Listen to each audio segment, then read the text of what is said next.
Imagine this. You're on a long flight, exhausted, the world pressing heavy on your shoulders. Your eyes close, and without realizing it, you fall asleep on a stranger's shoulder. But when you open them again, that stranger has done something so unexpectedly kind, so deeply human, that it quietly alters the path of your entire life. This is the story of Santa Price, a powerful CEO, and Malik, a devoted single father. This was not just a flight. It was an emotional awakening at 30,000 feet. But what did Malik do that made Santa cry? And what did Santa do in return that changed Malik's life forever? If you're happy with this, send me the next outline point and I'll continue the story. Santa Price, 38, moved through the airport the way a queen might walk through an empty palace.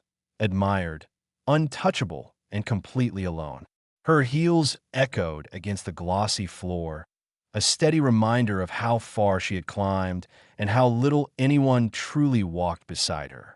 People recognized her. Some stared in awe. Others whispered her name. The CEO, the visionary, the woman who built an empire from nothing that if only they knew how hollow that empire felt. Her phone buzzed endlessly. Emails marked urgent. Messages from board members. Missed calls from assistants. She didn't open any of them. The screen went dark, reflecting her tired eyes staring back at her. Perfect on the outside, cracked on the inside.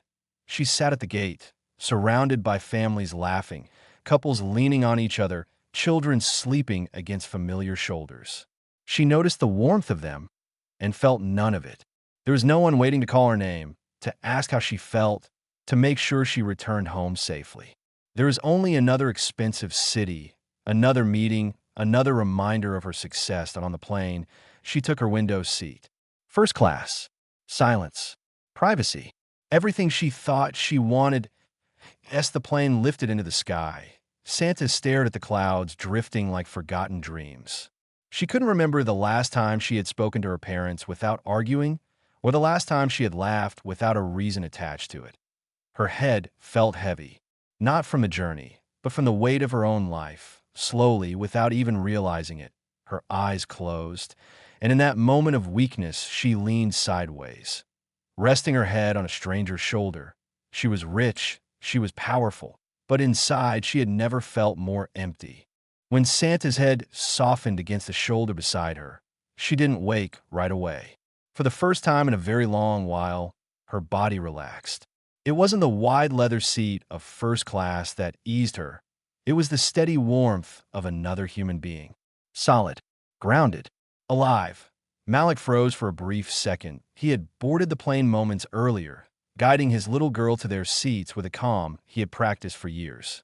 Zuri, 6 years old, clutched her small rabbit-shaped backpack and looked around with wide, excited eyes as if the plane itself were a miracle. For her, it was. She had never been on one before.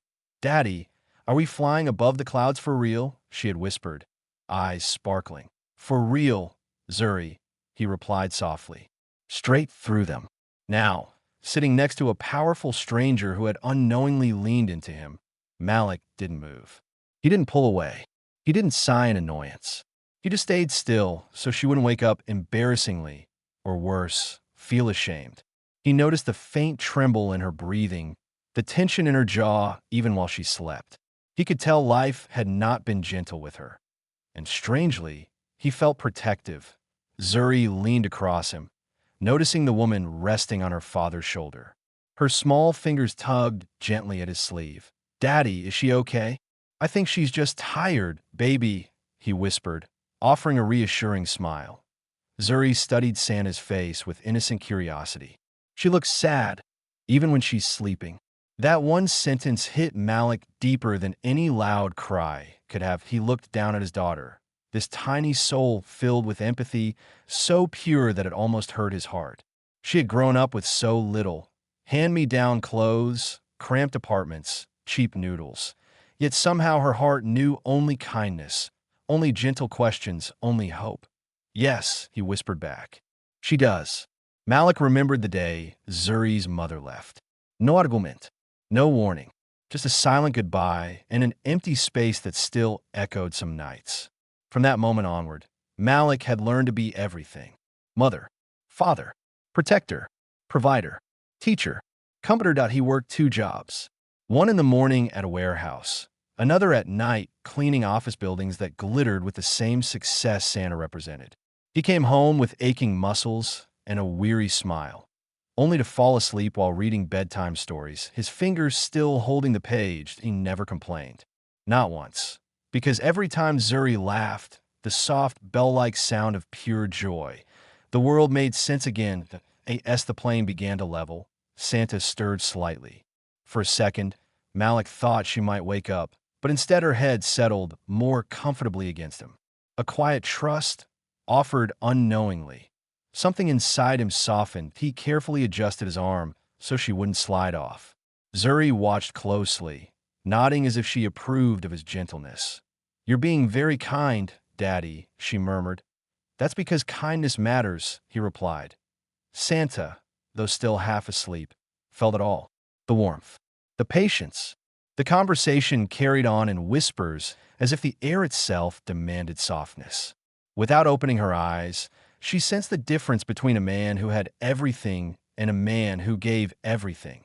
She hadn't felt this kind of calm in years. No demand, no agenda, no pressure. Just presence. When she finally opened her eyes, her heart thudded with sudden embarrassment.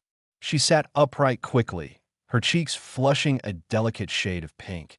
"Oh, I'm so sorry. I must have fallen asleep," she said quietly, her voice polished yet surprisingly unsure.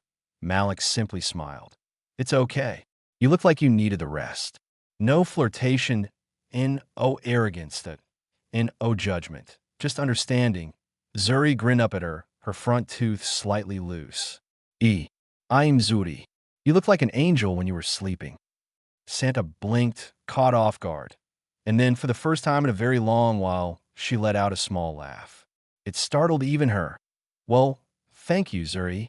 She paused. "That might be the nicest thing anyone has said to me in a while." There was an unfamiliar ache settling in her chest. A good one. A painful one. It was the ache of seeing something real. Something she had built entire companies chasing, yet could never buy: love, connection, belonging. She looked at Malik more carefully now.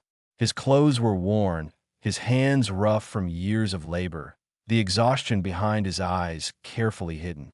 Yet there was a quiet light inside him, the kind that couldn't be manufactured or purchased. And in that moment, a silent truth stirred within her. She had everything, but no one died, and he had nothing in this world's terms but everything that truly mattered. The cabin lights dimmed, dissolving the world into a muted hush. Conversations softened into whispers, then into nothing at all but the low, steady hum of the engine. Rows of strangers surrendered to sleep one by one, chasing comfort wherever they could find it. Padded headrests, folded jackets, the soft window of drifting clouds. Santa tried to stay awake. She rarely allowed herself rest. Sleep had always felt like a luxury she couldn't afford, a moment of vulnerability in a world that had taught her to be sharp, alert, unbreakable. Her fingers hovered over her phone screen, scrolling through unread emails, each subject line screaming for her attention. Tomorrow's presentation. Investor concerns, legal update, marketing approval, board review. Her life was nothing but demands. Endless taking, endless draining. The battery icon blinked red, 3%. She exhaled slowly and locked the screen. Her grip on the phone loosened as her eyelids grew heavier.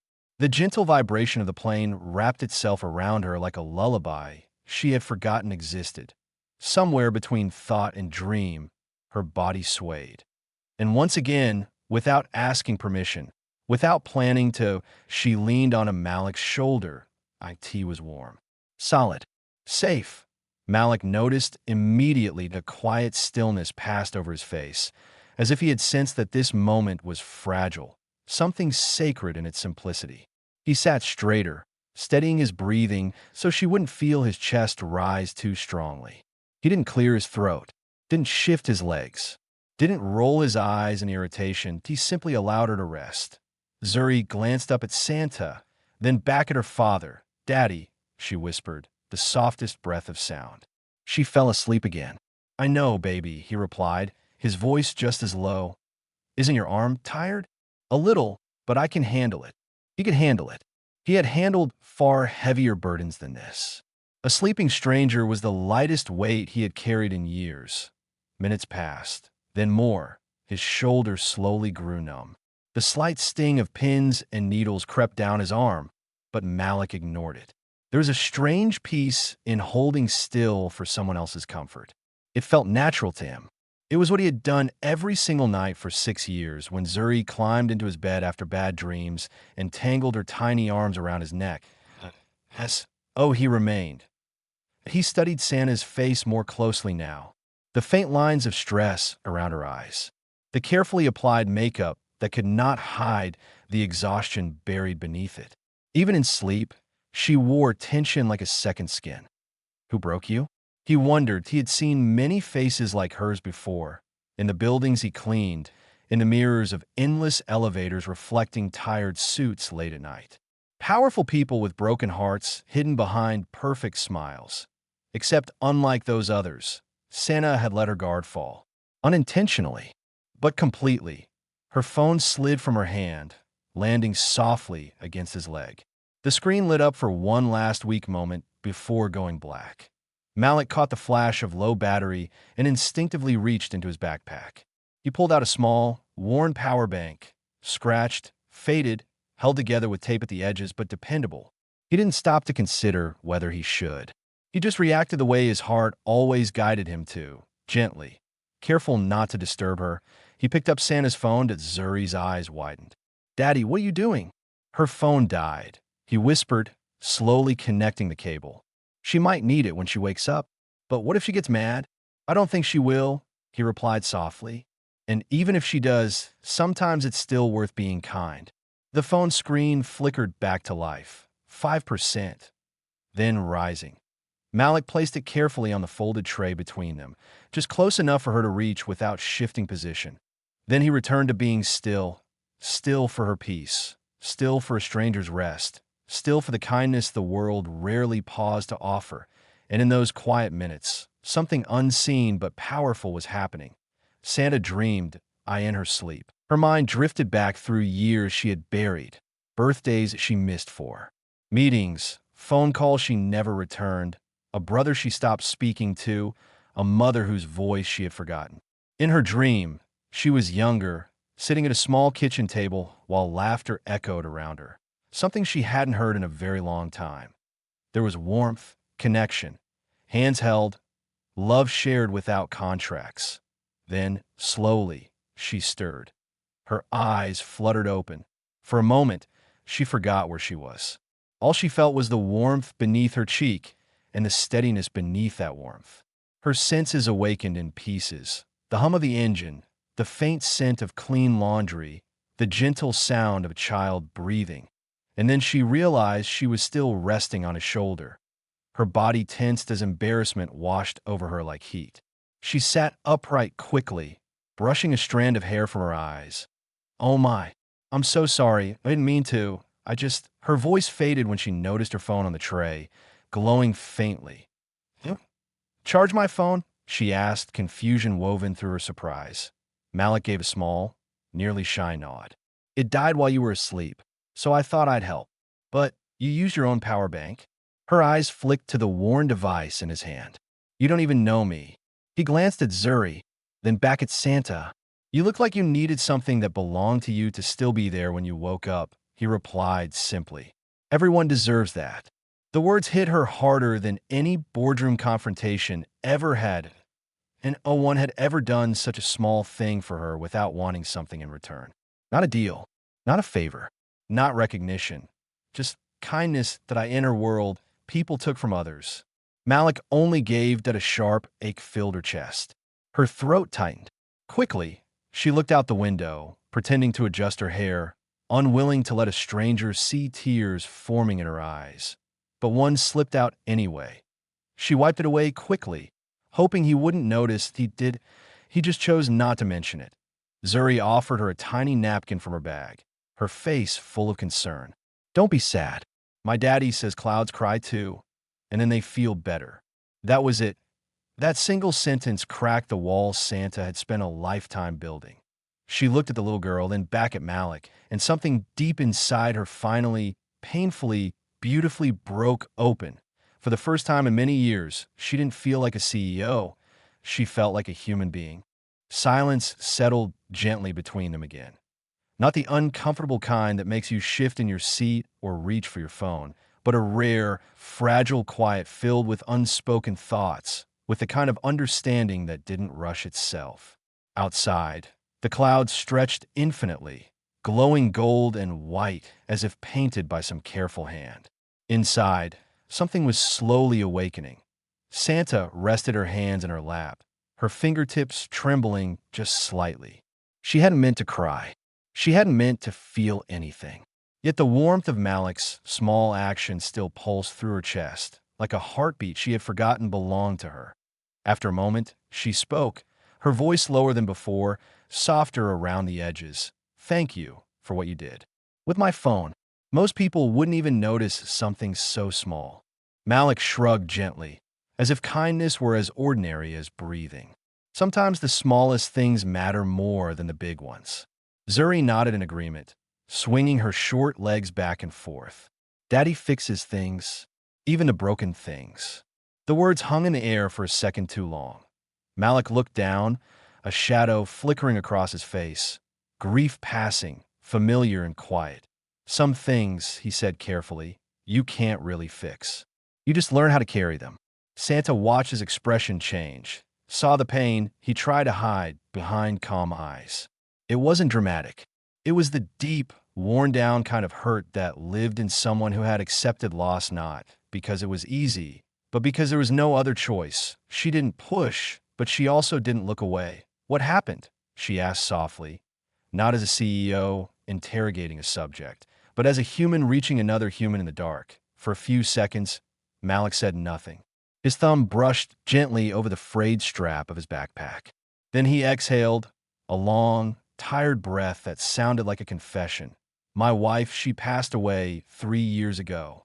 The world seemed to hold its breath. "Cancer," he continued quietly. "By the time we found it, it was already too late. We tried everything. Hospitals, treatments, cheap clinics that promised miracles they couldn't give. I would have sold my life if it meant saving hers." He paused, swallowing hard. "But life doesn't work like that, I guess." Santa's heart clenched painfully. Zuri's small hand slipped into her father's. It was silent, practiced, a gesture they had repeated 1,000 times. Malik kissed the top of her head. "I remember the last night she could still talk," he went on. "She took my hand and said, 'Promise me Zuri will grow up knowing she was loved.' That's all she asked of me. Not wealth, not revenge, just love." He gave a faint, sad smile. "So now I do 2 jobs. Sometimes 3. I barely sleep. I barely breathe for myself. But she has food. She has books. She has dreams. And that's enough to keep me moving." His eyes glistened, but no tear fell. He had cried too much in the past for that. "As long as Zuri is okay," he said, "I'm okay." Something in Santa shattered and healed all at once. She had built empires. She had signed deals worth millions. She had fired people and hired others without blinking. But this tired, gentle man beside her had carried a life, a family, a promise on shoulders already breaking, and still found room in his heart to worry about a stranger's phone. She turned her gaze away quickly so he wouldn't see the tears burning now in her eyes. "How old did you say you were?" he asked gently, sensing her quiet emotion. 38, she answered, her laugh hollow. "Old enough to know better. Young enough to still feel lost." He smiled slightly. "That's a strange place to be." "You have no idea," she whispered. And before she could stop herself, the truth began falling from her lips. "I have more money than I ever imagined as a child. I have power, influence, awards, recognition. I have everything people think they want." A pause. Her hands tightened together. "But I don't have anyone." Her voice cracked on the last word. "I pushed my family away for success. Told myself I'd reconnect later. My brother stopped calling. My mother stopped trying. I traded birthdays for board meetings. Love for numbers. Soul for status." She let out a quiet, broken breath. And now I sit in silent mansions, eating alone at tables meant for 12, listening to voices in my head louder than any applause I've ever received. Malik listened without interrupting. Not even once. She looked up at him, eyes shining with truth. You say you can't fix some things. Maybe that's true, but today for a few minutes you did fix something inside me. He looked both surprised and humbled. She managed a small smile through her tears. I thought I was living, but I realize now, her voice softened, turning into a heartbreaking realization. I wasn't living. I was only surviving. The plane trembled slightly in turbulence, but neither noticed. A different kind of storm had already passed through them. Later, when the meal service began, a flight attendant approached their row. Would you both like the full meal service? She asked. Malik hesitated. He glanced at the price on the menu, then at Zuri, then back down again. Just water, please, he said quietly. And maybe a small juice for her. Santa saw it all. The calculation. The quiet sacrifice. The choice between hunger and responsibility. Actually, she interrupted, offering a warm smile. We'll take 2 full meals and the dessert as well. Malik turned toward her quickly. No, you don't need to. I want to, she said, gently but firmly. Please, just let me. The attendant nodded and walked away. Zuri's eyes went wide, sparkling like stars. Really? All of it? Santa smiled. All of it. When the food arrived, Malik stared down at the tray as if it were a miracle sent down from the clouds. He didn't touch it for a moment. Then he whispered, almost to himself, thank you. No, Santa replied quietly. Thank you for reminding me what matters. As Zuri happily bit into her food, Malik looked out the window, his reflection faint in the glass beside the sky. For the first time in a very long while, his shoulders relaxed, and sitting beside him was the woman who had everything. Yet it was he, the man with almost nothing, who had just fed her soul. And in that strange, beautiful moment between heaven and earth, 2 broken stories didn't just meet, they began to heal each other. The plane touched down gently, but for Santa, the real landing had already happened somewhere much deeper. As the seatbelt signs chimed off and passengers began standing, stretching, reaching for overhead bags, she remained seated for a moment longer. She watched Malik help Zuri into her tiny cardigan, fixing the strap of her backpack with the same care he had shown her the entire flight. She didn't want the moment to end. Thank you, she said quietly as they stood. Not as a CEO, not as a stranger, but as a woman whose life had just been rewritten. For your kindness, and for sharing your story with me. Malik gave her a small, gentle smile. Thank you for treating us like we matter. You do, she replied. And for once, the words were not something she said to close a deal. They were simply true. Before they parted, they exchanged numbers. No promises, no expectations. Just a quiet connection sealed with sincerity. Yet what happened next was far more than anyone expected. 2 weeks later, Malik received an email. At first he thought it was a mistake. Too many zeros, too much disbelief. $25,000 sent directly into a newly opened education account for Zuri. Attached was one simple message from Santa. For her future. For her dreams. For the kindness you showed me when the world had forgotten how. Malik sat at the small kitchen table with trembling hands. His chest tightened. He pressed his palms to his face, tears slipping through his fingers. Zuri stood beside him, confused. Daddy, did something bad happen? He pulled her into his arms, holding her tightly. No, baby, he whispered. Something beautiful just happened. He didn't see it as charity, he saw it as a miracle. One born at 30,000 feet above the earth. And Santa, her world began to change too. She started calling her mother again. The first time was awkward. The second time was easier. By the third time, they laughed. Soon, Sunday lunches replaced silent Sundays. She visited her brother and hugged him longer than words could explain. She stepped back from endless meetings and busy schedules. She delegated more, traveled less, breathed more. She began donating quietly. Schools, hospitals, single-parent households, not for publicity or headlines, but for healing. And most of all, she lived. Zuri grew into a brilliant, compassionate student, her report cards glowing with excellence. Malik sometimes sent Santa photos of her holding awards, missing front teeth replaced with confident smiles. Santa kept every single one that they didn't become lovers. That wasn't the purpose of their story. They became something even more rare. Family by fate, friends by heart, souls connected by kindness. Years later, Santa often thought back to that moment, her head resting on a stranger's shoulder, seeking rest from a life too heavy to carry.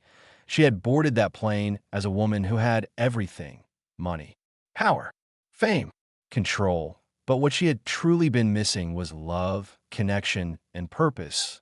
And she found it not in a boardroom, not in a trophy, not in a mansion, but in the quiet kindness of a man who had lost everything, yet still chose to give to a woman who had everything, learned the true meaning of life from a man who lost everything. Maybe the most important meetings don't happen in offices behind glass walls and polished desks. Maybe they happen at 30,000 feet in the air, when two strangers sit side by side, tired of carrying their lives alone, and finally allow themselves to rest. That day, Santa didn't just fall asleep on Malik's shoulder. She woke up to a life she had been missing. So today, be someone's kindness. Call the person you keep thinking about. Forgive. Reconnect. Stop postponing love. Because sometimes, the smallest act of kindness creates the biggest miracle. If this story touched your heart, like, subscribe, and be someone's shoulder today.